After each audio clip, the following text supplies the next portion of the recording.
আমি কারো জীবনের বাধা হতে চাই না, কারো জীবনের ব্যথা হতে চাই না।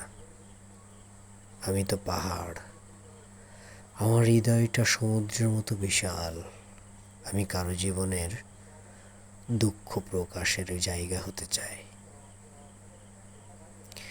কেউ একজন তার দুঃখ, দুর্দশা, হতাশা, বেদনা, যত কষ্টের স্মৃতি আছে আমার কাছে প্রকাশ করে নিজেকে হালকা করতে পারে।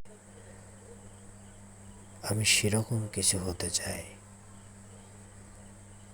কারো জীবনের আনন্দের কারণ হতে পারি আর না পারি, তার জীবনের হতাশা, দুর্দশা দূর করে নিজেকে ভালো রাখার মতো একটা মানুষ হতে চাই আমি, প্রিয় মানুষ।